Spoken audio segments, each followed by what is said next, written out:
Saya sini lah.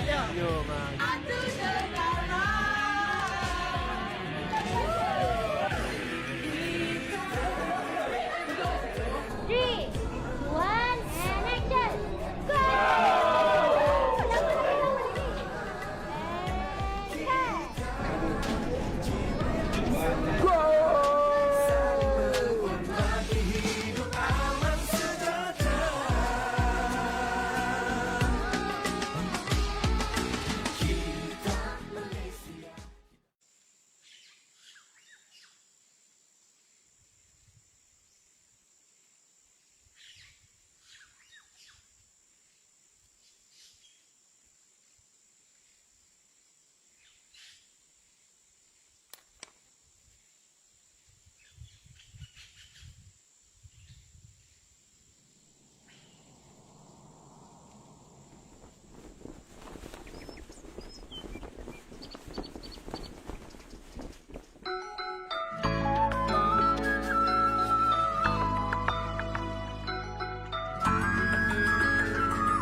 Alfa 2.0, bicara waras sahih dan dipercayai. Selepas perceraian, ramai wanita berdepan pelbagai persoalan berkaitan nafkah, tempat tinggal dan hak anak. Melalui proses SOP, semua perkara ini boleh dibincangkan secara matang dengan matlamat mencari penyelesaian yang dipersetujui bersama. Okey, mungkin boleh doktor komen sikit dengan pendapat tadi tu. Baik, betul kenyataan yang dinyatakan sebentar tadi, melalui Majlis Suluh ataupun satu perkhidmatan yang ada di Mahkamah Syariah, kita mengajak pihak-pihak untuk berbincang, berunding secara baik untuk menyelesaikan satu-satu tuntutan yang difalkan di mahkamah, antaranya mengenai hak jagaan anak, nafkah anak. Itu memang betul lah, kita adakan rundingan sebegitu untuk kita selesaikan pertikaian yang dihadapi oleh pihak-pihak sebelum kes tersebut dihantar ke hadapan hakim untuk prosedur bicara.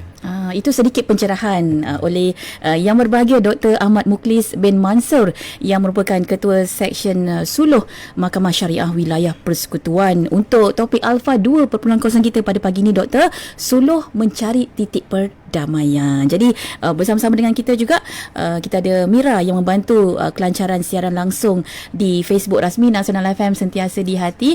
Kalau anda ada sebarang soalan, komen dan juga pendapat, anda boleh lontarkan di ruangan komen. InsyaAllah kalau ada ruang dan kesempatan, doktor akan menjawab segala persoalan anda. Okey? Dan pastinya kebelakangan ini, doktor, isu kelewatan penyelesaian kes di Mahkamah Syariah seperti tuntutan harta pencarian nafkah dan juga hak penjagaan anak kembali menjadi perhatian masyarakat, dan kerajaan juga turut menyatakan komitmen untuk memperkukuh peranan Mahkamah Syariah agar penyelesaian kes ini dapat dilaksanakan dengan lebih cekap dan juga berkesan. Jadi Allah SWT menerusi ayat 128 surah An-Nisa berfirman bahawa suluh merupakan kaedah penyelesaian terbaik. Jadi boleh doktor terangkan peranan suluh dan bagaimana pelaksanaannya di Mahkamah Syariah ini, doktor? Baik. Terima kasih Hazel.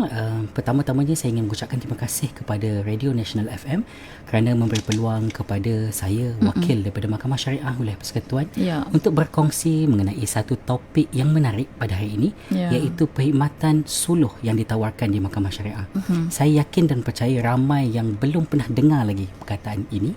Hatta pelanggan-pelanggan mahkamah yang datang ke majlis suluh kita pun kadang-kadang tertanya-tanya apa itu majlis suluh. Jadi pada hari ini saya akan cuba terangkan kepada para penonton dan pendengar sekalian apa itu suluh dan peranannya di Mahkamah Syariah. Suluh ini adalah satu proses yang dilakukan, proses perundingan damai yang dilaksanakan di Mahkamah Syariah untuk mengajak pihak-pihak berunding dan berbincang secara baik di Okey. satu meja rundingan agar tuntutan yang difalkan tersebut boleh selesai melalui rundingan sahaja. Namun akhirnya apabila pihak-pihak berjaya menyelesaikan tuntutan mereka secara baik, pegawai suluh akan menyediakan draft perjanjian persetujuan yang disepakati bersama. Daripada perjanjian tersebut, pihak-pihak akan turunkan tanda tangan dan selepas daripada itu mereka akan diarahkan untuk berjumpa dengan hakim untuk merekodkan persetujuan tersebut sebagai perintah ataupun penghakiman persetujuan. Maka proses ini dia bermula kes didaftarkan di Mahkamah Syariah. Okey. Selepas kes didaftarkan, pendaftar akan arahkan pihak-pihak hadir ke Majlis Suluh.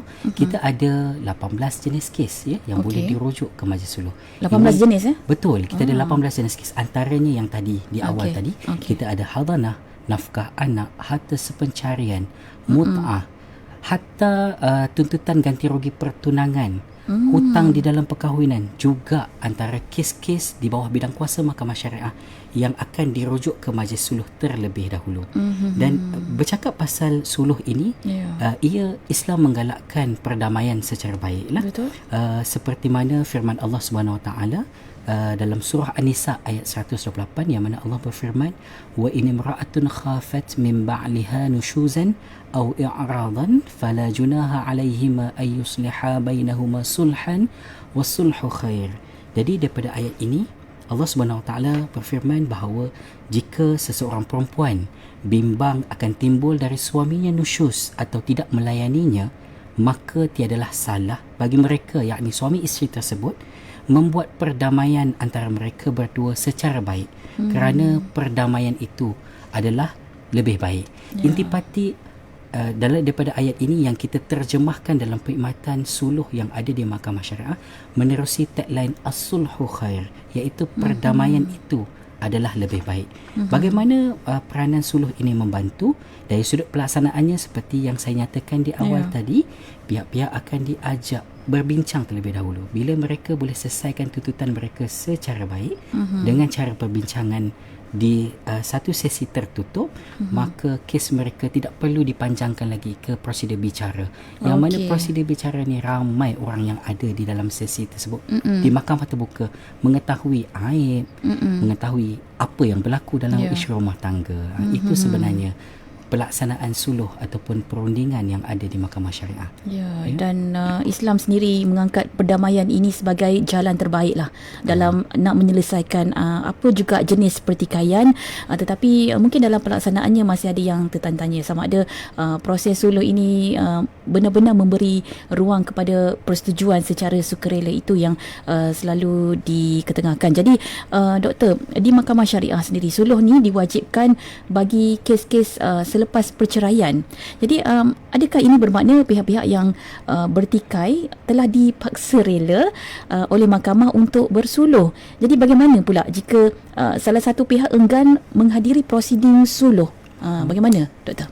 Baik, soalan yang sangat baik sebenarnya istilah paksa tu mungkin pada peringkat awal pengurusan kes itu didaftarkan, betul ia nampak seolah-olah paksa. Sebab untuk makluman para pendengar sekalian, suluh ataupun perkhidmatan kita ni mirip perkhidmatan yang ada kalau di Mahkamah Sivil mereka panggil mediasi. Kalau di Jabatan Bantuan Kewangan mereka panggil ia sebagai pengantaraan. Jadi di Mahkamah Syariah kita ada satu proses yang kita panggil perundingan majlis suluh, di mana proses ini kita boleh istilahkan, saya gunakan terma bahasa Inggeris court annex mediation ataupun court directed mediation, yang mana ia terkandung dalam prosedur mahkamah. Kes apabila didaftarkan, kita tak hantar lagi ke hadapan hakim untuk perbicaraan, mereka diarahkan untuk hadir ke majlis suluh. Jadi betul ke mereka dipaksa? Pada proses awal itu betul, seolah-olah nampak mereka dipaksa, diarahkan oleh mahkamah untuk hadir. Namun begitu perlu diketahui bahawa majlis suluh ini adalah majlis yang sukarela. Kita tidak boleh paksa pihak-pihak. Sebab apa?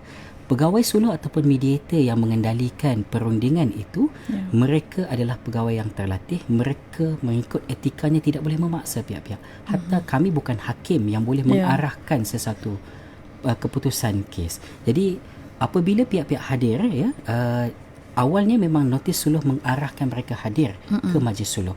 Apabila mereka hadir ke sesi perundingan tersebut, mereka akan diterangkan tentang proses yang akan dilalui, apa perundingan yang akan dibincangkan, dan mereka bebas pada ketika itu untuk membuat keputusan sama ada ingin meneruskan rundingan ataupun tidak mahu meneruskan rundingan. Jadi menjawab pada persoalan adakah ia paksa rela, betul dipaksa pada awal untuk dalam sudut kerangka pengurusan pentadbiran kehakiman di Mahkamah Syariah. Namun apabila hadir ke majlis suluh, mereka tidak boleh dipaksa untuk meneruskan perundingan. Dan adakah macam mana pula kalau mereka tidak hadir? Sebenarnya ini saya boleh katakan satu kerugian lah kepada pihak-pihak, kerana kita provide satu forum untuk mereka berbincang secara baik. Kadang-kadang pihak ni, contoh apabila mereka telah bercerai, mereka dah tak boleh berhubung di luar. Jadi tak boleh bertentang mata. Tidak boleh bertentang mata kerana ada banyak isu-isu yang berlaku, mungkin berikutan ataupun susulan daripada perkahwinan terdahulu. Jadi kita sediakan seorang pegawai mahkamah yang terlatih. Mereka ini akan memandu ataupun facilitate menjadi orang tengah lah. Menjadi orang tengah senang, sebenarnya. bahasa yang mudah Bahasa difahami. mudah. Betul. Dia jadi orang tengah untuk menyelesaikan perundingan itu, membantu perundingan itu. Ya. Dan pastinya kena dengan tajuk kita pada pagi ni kan, suluh ni mencari titik perdamaian, dan pastinya keberkesanan suluh ni bukan hanya bergantung kepada peraturan yang ditetapkan, tetapi juga kepada sebenarnya kesediaan kedua-dua pihak untuk berbincang secara terbuka dan juga berlapang dada lah. Itu yang paling penting sekali. Betul. Jadi doktor, kita nak berehat seketika untuk waktu ini. Kita akan bincangkan sekali lagi ataupun selepas ini, dan pastinya anda teruskan mendengarkan kami Alpha 2.0 Nasional FM, sentiasa di hati.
Saya sini lah. Jom.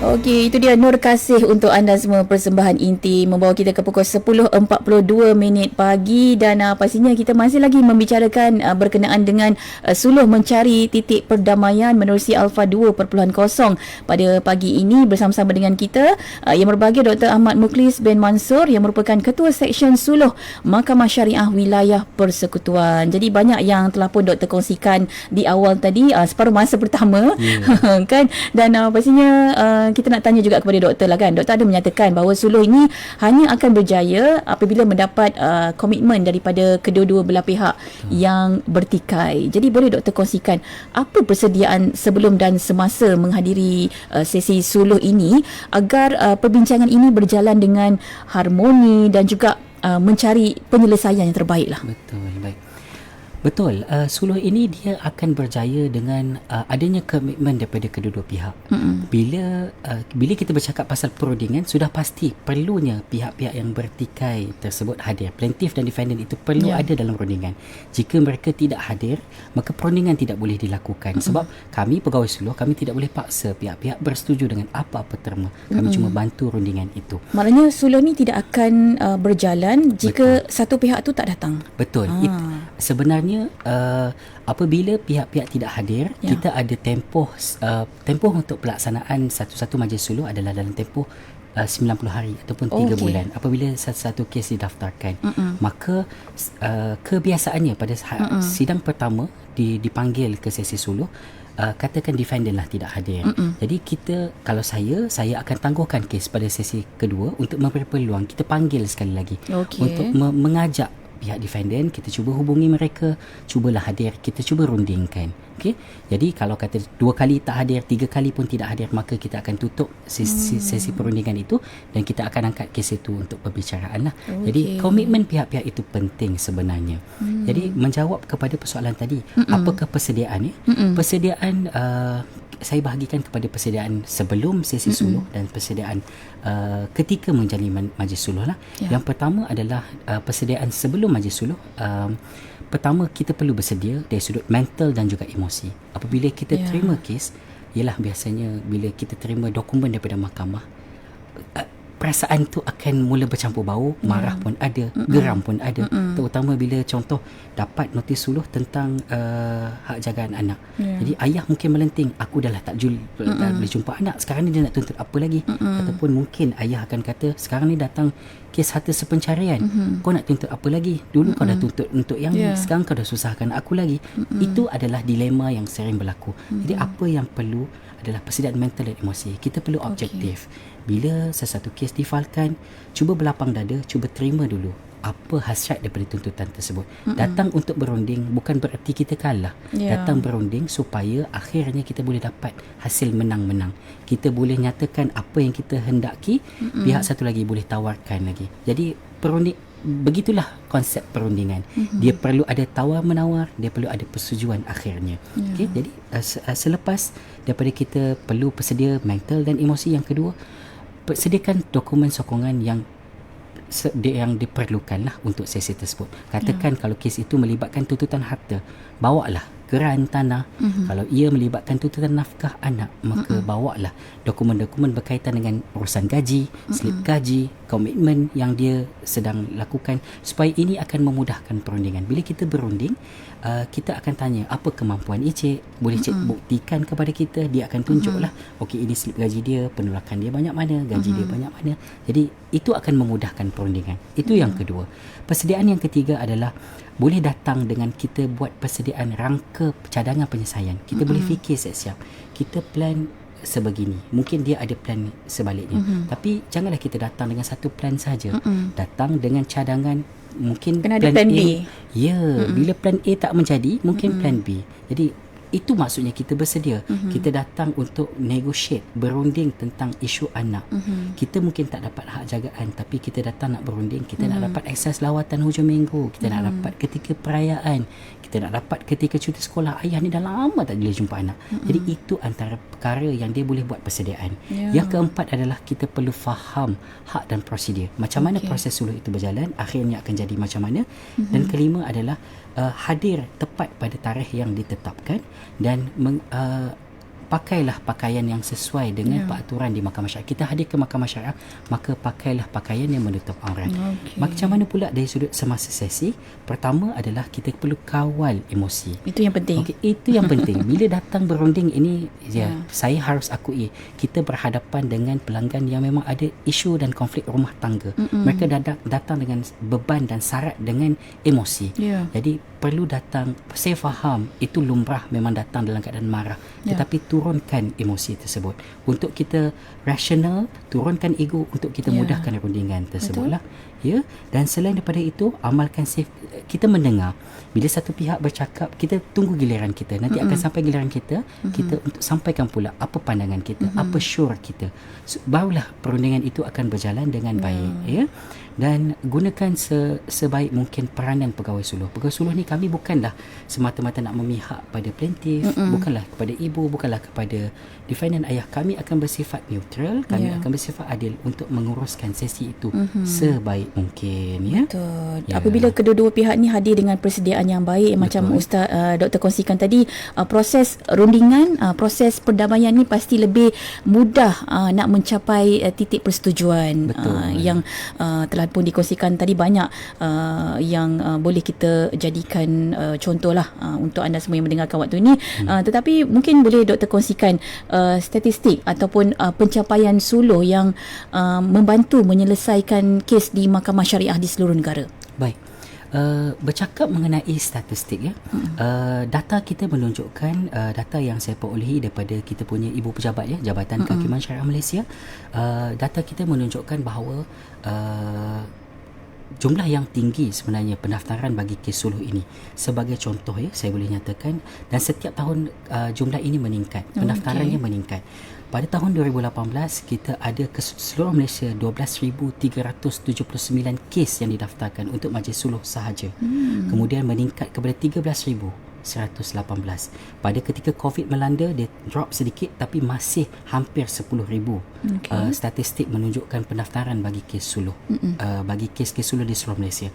Dan terkini, ya, beberapa tahun kebelakangan, kita tengok tahun 2024 12,364 kes didaftarkan, dan tahun lepas sahaja daripada 12,000 dia meningkat kepada 17,664. Jadi kita melihat statistik ini memang menunjukkan bahawa kes yang didaftarkan di mahkamah syariah meningkat, dan rujukan kes ke majlis suluh juga meningkat. Ini merupakan sesuatu yang positif, saya kira. Positif dari sudut kita melihat pihak-pihak mahu menyelesaikan pertikaian mereka secara baik. Okey. Dan tadi kita bercakap soal pendaftaran. Kita melihat pula keberkesanan dia. Statistik juga menunjukkan bahawa 70 ke 80% daripada pihak-pihak yang hadir ke majlis suluh berjaya menyelesaikan tuntutan mereka.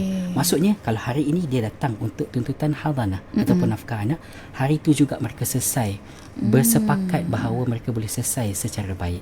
Itu statistik yang pada saya ia sangat mengagumkan. Namun begitu, kita masih melihat ada tindakan ataupun di kalangan pihak-pihak ini tidak hadir. Tidak hadir ini menyebabkan kes-kes tersebut akan dirujuk ke hadapan hakim untuk perbicaraan. Jadi kita datang pada hari ini, kita nak promote supaya jika dipanggil ke majlis suluh, datang. Sebab ini peluang mereka. Betul. Ini peluang anda yang dipanggil ke majlis suluh, bincang dan runding sebaik mungkin. Okey, baik. Kita nak berehat sekali lagi, Doktor, untuk kita kupas ataupun kita akan bersama-sama merungkai kesimpulan untuk topik kita pada pagi ini, suluh mencari titik perdamaian seketika nanti. Jadi terus kekal bersama-sama dengan kami, Nasional FM.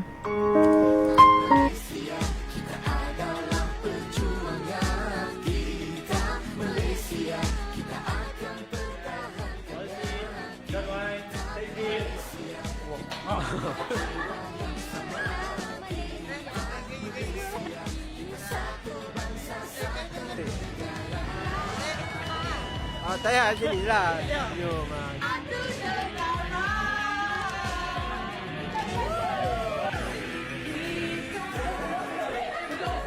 Three, two, one, and action. Go!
Okey, itu dia Takdir Cinta untuk anda semua. Persembahan Rosa membawa kita ke pukul 10.54 pagi. Sekejap je masa berlalu, doktor kata.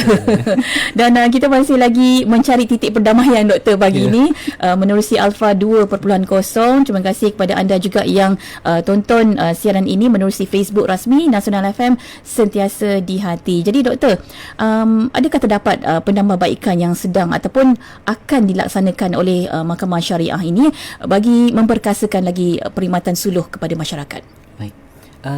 Sebenarnya memang kita sentiasa proaktif. Kita berusaha sedaya mungkin untuk menambah baik perkhidmatan kita. Kita tidaklah nyatakan bahawa apa yang kita provide sekarang ini adalah sempurna, tapi kita berusaha keras untuk menambah baik perkhidmatan yang ditawarkan oleh Mahkamah Syariah. Bercakap mengenai penambahbaikan yang sedang dilakukan, saya pada hari ini hadir untuk menjelaskan ataupun mempromosikan satu perkhidmatan terbaru yang akan kita jalankan khusus di kita bermula di Mahkamah Syariah Wilayah Persekutuan, ya. Untuk makluman para pendengar sekalian dan penonton yang budiman, Mahkamah Syariah Wilayah Persekutuan melalui Seksyen Suluh Mahkamah Syariah, kita akan adakan satu majlis pelancaran Pusat Suluh Mahkamah Syariah Wilayah Persekutuan, yang mana pelancaran itu akan diadakan pada 27 hari bulan Julai akan datang, lagi lebih kurang 2 minggu 3 minggu akan datang, yang mana majlis pelancaran tersebut akan dirasmikan, pusat suluh tersebut akan dirasmikan oleh YB yang berhormat Senator Dr. Zulkifli Hasan, Menteri di Jabatan Perdana Menteri Hal Ehwal Agama sendiri. Apa perbezaan pusat suluh dan juga perkhidmatan yang sedia ada? Jika tadi kita berbicara panjang mengenai perkhidmatan majlis suluh, dengan adanya pusat suluh yang kita akan lancarkan usaha ini dalam 2 minggu lagi, kita akan cuba menawarkan perkhidmatan-perkhidmatan lain yang ada di Mahkamah Syariah di bawah satu bumbung, di bawah satu pusat. Kita ada teras pertama, iaitu kita tidak ketepikan majlis suluh yang biasa kita lakukan. Kita ada pertambahan di bawah pusat suluh ini akan mengawal selia pengurusan pentadbiran hakam ataupun timbang tara. Yang ini mungkin diperlu satu topik lain untuk saya ceritakan tentang perkhidmatan hakam ini. Yang ketiga adalah mentadbir dan menguruskan pengurusan islah dan pendamaian ataupun pengurusan jawatan kuasa pendamai yang diarahkan oleh hakim syar'i kepada pihak-pihak yang ingin bercerai tetapi tidak mahu bercerai. Maka hakim nampak pihak-pihak itu boleh dirujuk ke jawatan kuasa pendamai yang dilaksanakan, kalau di wilayah persekutuan dilaksanakan oleh pegawai agama di Jabatan Agama Wilayah Persekutuan Jawi.